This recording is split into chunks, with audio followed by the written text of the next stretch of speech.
The story begins at a martial arts school in Beijing. At this time, Mr. Han was leading dozens of disciples in their training.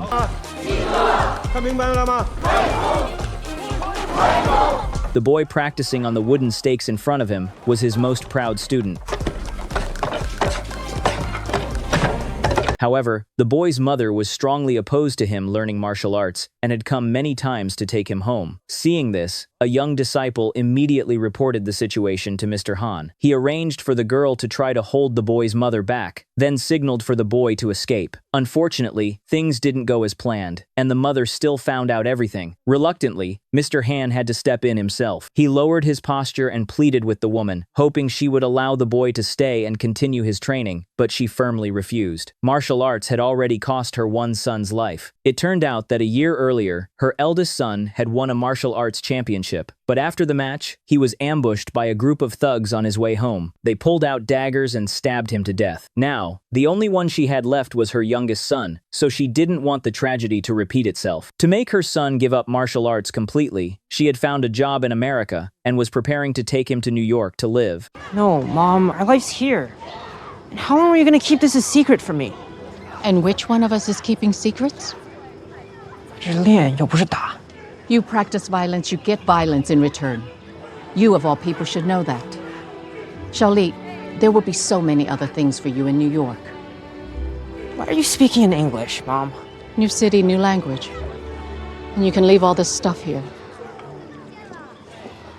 Eventually, Li Fong was reluctantly taken to New York. Everything there felt strange. After arriving at their new home, he couldn't help but think of his late brother. While his mother was still unpacking, he wanted to go out and explore the surroundings. But being used to life in China, he looked completely out of place on the streets. After walking for a while, he suddenly craved Chinese-style stuffed buns. By chance, he passed by a pizza shop and thought that since both were kinds of bread, he might as well try one. Do you guys have, like a stuffed crust? Oh.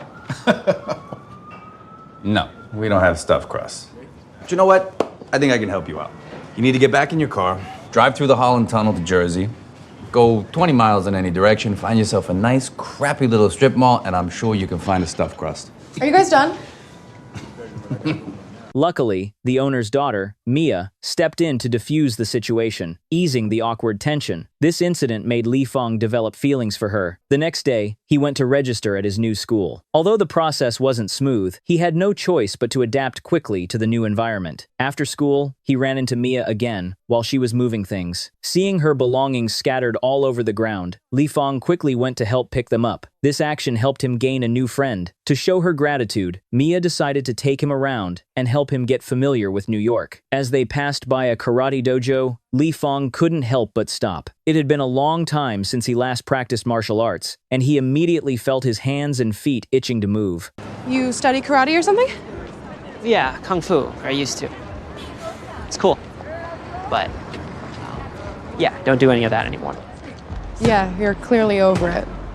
Just don't train here, okay? Why not? Because you can't. It turned out that Conor, the one training inside the dojo, was her ex-boyfriend. He was hot-tempered, ruthless, and had been a martial arts champion for many years in a row.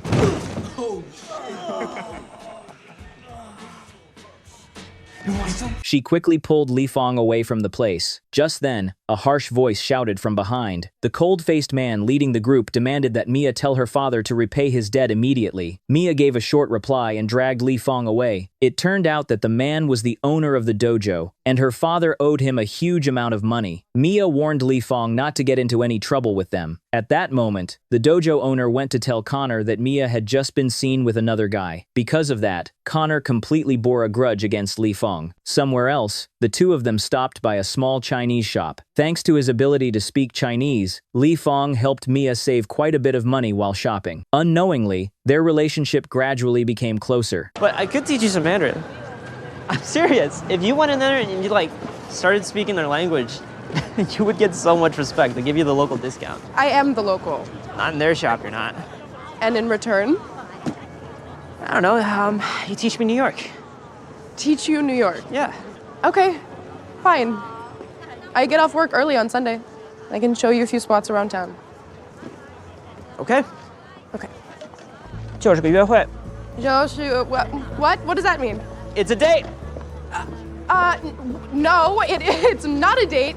It's an educational experience. The next day, Mia came to pick him up on her motorbike. They laughed and chatted happily as they weaved through the streets of New York. Their joyful laughter echoed across the city. Mia's presence made Li Fong's life no longer gloomy. Since his brother's death, he had never been this happy. Unexpectedly, the motorbike suddenly broke down, so the two had to take the subway home instead. On the way, Li Fong jokingly teased her in Chinese, but when he turned around, he saw Conor was there too. As soon as they made eye contact, Conor wanted to rekindle his past with Mia. Seeing that, Li Fong quickly stepped in to stop him. The atmosphere in the train car instantly became tense like gunpowder. Then, Conor pretended to step aside to let Mia pass. Come on, let's let the lady pass. Stay clear of the doors, please. Stay clear of the doors. Next stop, 23rd Street. Heads up. Conor! Later, Mia.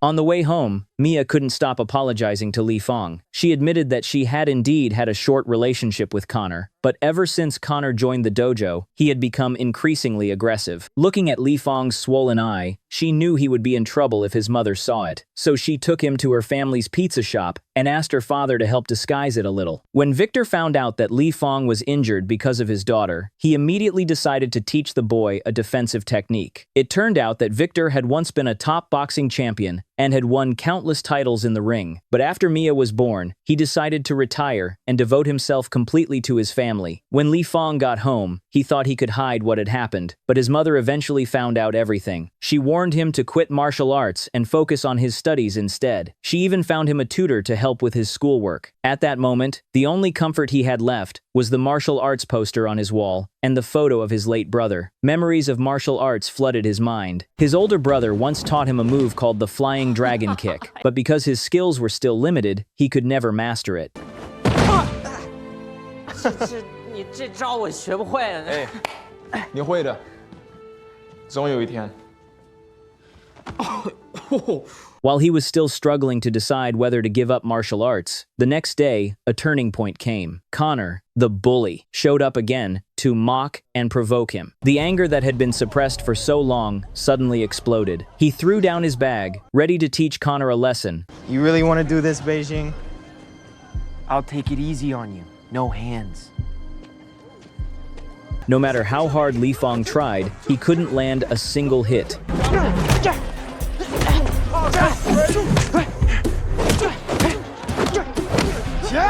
In contrast, Conor easily knocked him down with just one kick. Li Fong fell but refused to give up and quickly got back on his feet. In his mind, he recalled his brother's lesson on the Li Fong kick. He jumped into the air, attempting to perform the move, but Conor spotted an opening and countered immediately. A single kick sent him crashing to the ground. Luckily, the teacher appeared just in time to separate the two. Hey, you actually want to fight Beijing?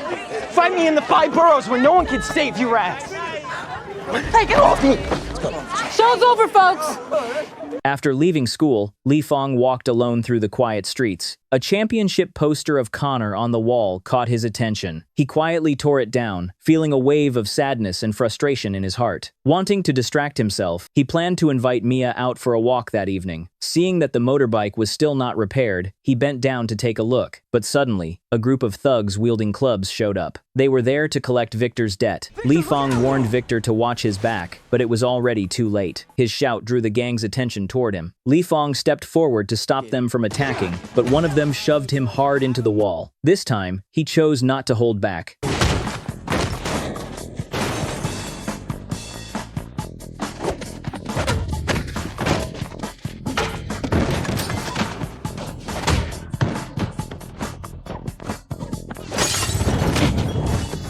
At that moment, one thug picked up a metal lid beside him, but before he could swing it, Li Fong delivered another flying kick, knocking him down instantly. The other two suddenly rushed forward to attack, but even when outnumbered, Li Fong was determined to bring every villain to justice.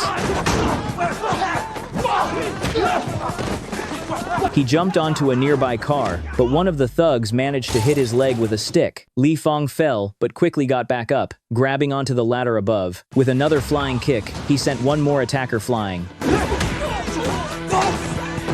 After several intense rounds, he finally used the martial arts skills taught by Mr. Han to defeat and drive away all 3 men. Victor, seeing his Chinese kung fu, was so impressed that he became excited and begged Li Fong to teach him some moves. It turned out that to pay off his debt, Victor had contacted an underground boxing organization. Becoming the champion would earn him a huge cash prize. Hearing that, Li Fong's expression changed immediately, and he firmly refused. His brother had once lost his life because of a boxing match, and ever since then, Li Fong had sworn never to step into a boxing ring again. But when he got home, he couldn't stop thinking about it and called Mr. Han for advice. Since he also wanted to help Victor, he didn't know what to do. Mr. Han didn't answer directly, but instead asked him, 你觉得功夫能帮助你朋友吗？我觉得会。助人利己的事情都是好事啊。Sharing your knowledge is a good thing. Those words enlightened Li Fong. Hey, what can I get you? You're old. And you're slow. And your footwork's sloppy.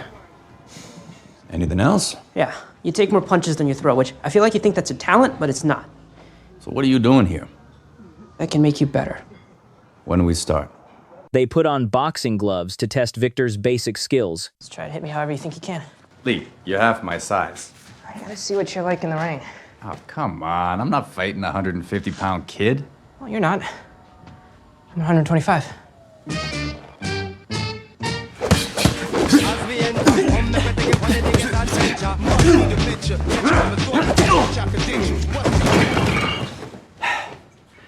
There's no kicks in boxing. Learn to duck.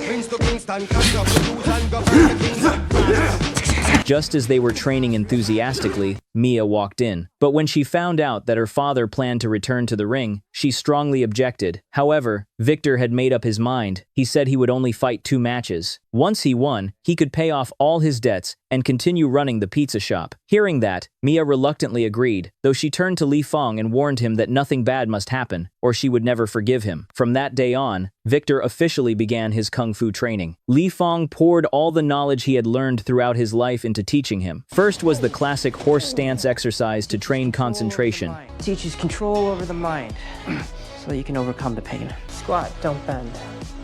How long am I supposed to stay like this? I'm going to lunch. See you in an hour. Okay. You got long arms, but when you're in close, you're not gonna always have room to swing it. You're gonna have to learn to deliver power without moving your body. This is called the 1-inch punch. Try it. Don't worry so much about power. Just focus on snapping the wrist. Through continuous training, Victor gradually improved, and any place in daily life became their practice ground. Even a simple shovel could become a training tool. Under Li Fong's guidance, he began adjusting his striking angles and correcting his footwork weaknesses. Day by day, Victor's skills reached a new level, and his short punches carried a sharp, powerful gust of wind. During that time, the relationship between Li Fong and Mia grew deeper and deeper. This scene did not escape Conor's eyes. He was filled with fury toward Li Fong. Meanwhile, Mia was moved by her father's determination. She had once believed that boxing was unrealistic, but now that belief had turned into a shining light in her father's eyes, making her start to believe that maybe this time he truly could win. The next day, as Li Fong passed by his mother and saw his brother's photo on the table, his heart was full of conflicting emotions, unsure whether what he was doing was right or wrong. Victor noticed the heavy look on his face. Li Fong then shared the painful memory of his past. That year, his brother had just won the martial arts championship, but the defeated opponent, unwilling to accept the loss, came after them after the match and stabbed his brother with a weapon. At that time, Li Fong was so terrified that he couldn't move, and by the time he reacted, his brother was already gravely injured. He had failed to protect him, and the guilt of that moment had haunted him ever since, replaying endlessly in his mind. The following day, Mia invited him to a music festival. However, when he arrived happily at the meeting spot, the scene before his eyes made his face change. He saw Mia walking closely with Conor, looking intimate. A wave of indescribable loss washed over him. Overwhelmed by jealousy, Li Fong left the place without saying a word. A few days later, Li Fong went to watch Victor's boxing match, but his face was full of disappointment. Mia noticed that he seemed upset with her and hurried over to explain. It turned out that on that night, she had rejected Conor's attempt to get back together, and the person she truly loved now was Li Fong. Hearing that, Li Fong could hardly believe it, because he loved her too. Just as the two were about to take another step forward, Victor appeared. There was no time to scold the two young lovers. His turn to enter the ring had come. The creditors had bet a huge sum of money that he would lose, lose, and had even bribed the referee. Amid the cheers of the crowd, Victor once again stepped into the ring. You want a clean fight? No elbows, no low blows, and if I tell you to break, you break. Gloves. Welcome back to boxing. Remember, flow. Don't anchor the hips. Tonight you're water, not stone. You look scared to death, kiddo. I'm not scared. I'm fine. This is how I always look. I got this. Box! When the fight began, Victor started strong. He landed a solid punch on his opponent, but due to a moment of carelessness, he was hit in return. The two supporters below the ring immediately shouted for him to stay mobile, but the noise of the crowd made it hard for Victor to focus. He gradually fell into his opponent's aggressive rhythm and began to lose ground. Fortunately, during the break, it was Li Fong's encouragement that helped him regain his composure. Stay focused! Don't let him back you up! Use the one-inch punch, Victor! Repeat the technique. Yes, come on! Yes! Let's go! Keep the footwork up! Whoa, Victor! There you go! His opponent was beaten so badly that he couldn't fight back at all. With his agile movements, Victor nearly knocked him out completely. Seeing that defeat was imminent, the creditor in the audience gave a subtle signal with his eyes. The opponent understood immediately and broke the rules by using his elbow. Before Victor could recover, the opponent landed several heavy blows that sent him to the ground. Mia screamed in fear and rushed onto the ring to help her father. She called for Li Fong to assist, but he stood frozen in place, paralyzed by the haunting memory of his brother's death. The guilt he had long buried surged back, and in his mind, he could hear once again the desperate cries from that fateful day. In the end, it was Mia who called an ambulance and managed to get her father to the hospital in time. But when they arrived, Li Fong stood outside the door, unable to go in, just like the time he couldn't enter the hospital with his brother. He didn't want to see another tragedy unfold before his eyes. Seeing his cowardice, Mia was completely disappointed. Fortunately, because of timely medical attention, Victor's life was not in danger. At that moment, Li Fong's mother came up to him and scolded him harshly. Perhaps she was right. Violence only breeds more violence. When he got home, he immediately tore down his martial arts posters and threw away everything related to Kung Fu. He thought that the path of martial arts would only lead to the same fate as his brother. For a moment, he was consumed by guilt. Even when Mr. Han, his master, called, he hung up without hesitation. In the following days, he didn't go to visit Victor. Depressed, he wandered the crowded streets alone, wearing headphones to shut out the world, as if isolating himself could help him escape from everything. That night, when he returned home, he noticed signs that the house had been searched. Alert, he quickly grabbed a nearby skillet. The next second, someone suddenly lunged out and began grappling with him. Left with no choice, Li Fong used his martial arts to fight back.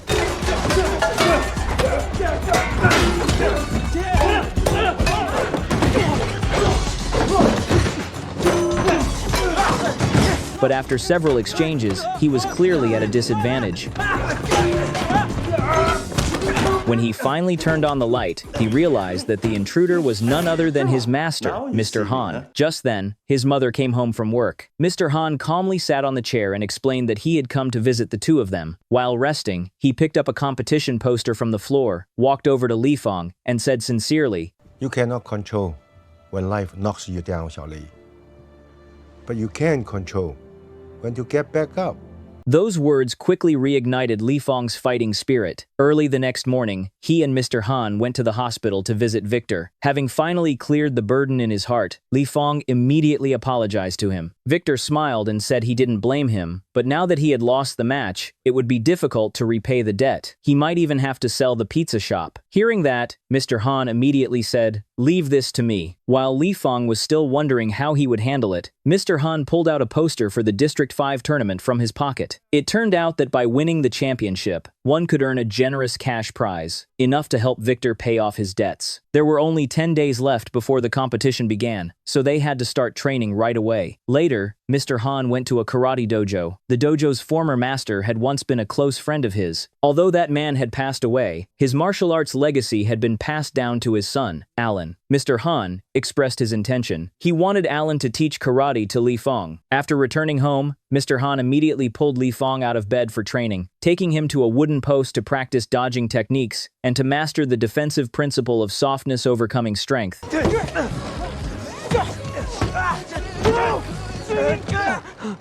Even out, focus. Check it on, check it out. More fling. Let's toss.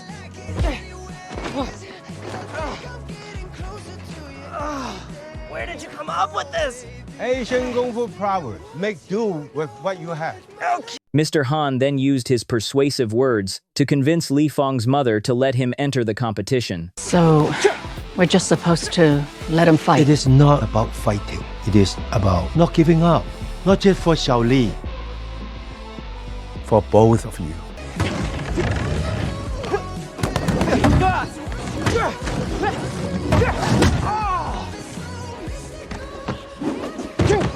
Get up!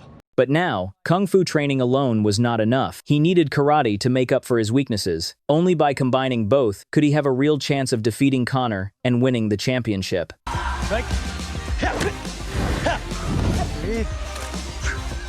Place. However, before the tournament began, there was still something weighing heavily on his heart. Mia, the girl he deeply cared for, still hadn't forgiven him. Mr. Han advised him to reach out to her, so the next day, under the pretense of delivering pizza, he went to find her. Seeing how sincere he was, Mia forgave him, though she didn't want him to fight for her family's sake. Li Fong told her that this wasn't just for others, it was for himself. In the past, he had been a coward who always hid behind his brother. This time, he was determined to become a hero again and show his true strength. After receiving Mia's support, Li Fong no longer had any worries. Soon, the day of the interregional tournament arrived. Welcome to the Five Boroughs, where the top brothers battle it out to see who's the best of the best. And whoever that man is gets 50 grand. Matches are the 8 points or KO. Body shots are 1 point, headshots are 2. You got this. Li Fong advanced through each round, defeating countless opponents. Dude,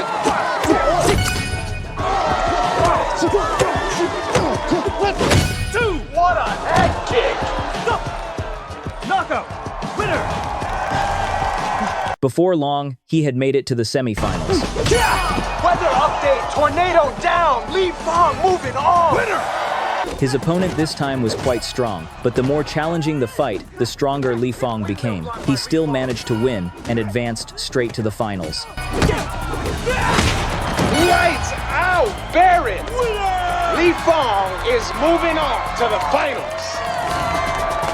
Unexpectedly, Conor's gym manager, in order to secure the championship title, hired a group of thugs to ambush Li Fong. Fortunately, 2 martial arts masters were by his side and easily took down the attackers. After that came the ultimate showdown between Li Fong and Conor, scheduled for 1 week later. Before the match, both masters once again put him through intense training. After all, Conor's strength couldn't be underestimated. Li Fong had fought him once before and lost. That afternoon, Alan happened to see Li Fong practicing the Li Fong kick. It was the signature move his late brother had taught him, but unfortunately, Conor had already seen through it in their previous fight. Using the same move again would likely be ineffective. Fortunately, Alan came up with a clever idea: to use that kick as a feint to lure the opponent, then at the critical moment suddenly switch to a slip kick. That surprise move would surely catch Conor off guard. The subway ticket gate became one of his training tools. Then began a grueling training regimen. Every day, Li Fong rode a tricycle through the city, carrying both his masters. How is this helping? It's strengthening your quads. Easy. Hold on tight!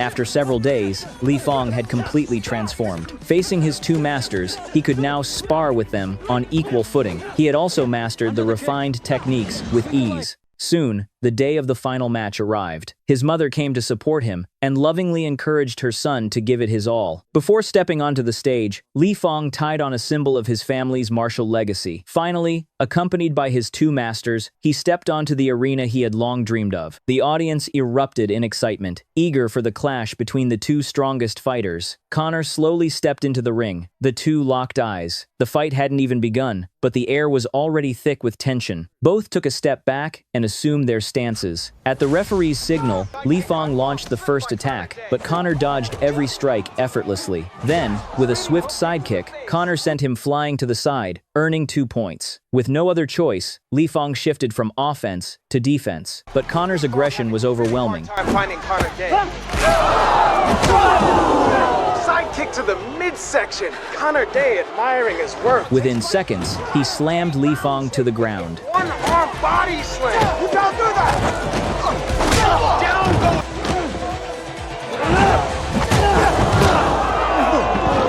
And the score instantly rose to 4-0. Then, Li Fong slowly stood up. This time, he focused on finding an opening and waited for the right moment to strike. When the opportunity came, he launched a short punch that sent Conor crashing to the floor, successfully earning a point. Conor, full of pride, immediately flew into a rage. Now, he just wanted to finish the match as quickly as possible, but his impatience caused his strategy to fall apart. Within a short time, Li Fong managed to tie the score at 4-4. In the following rounds, the two traded blows back and forth. He has taken the lead.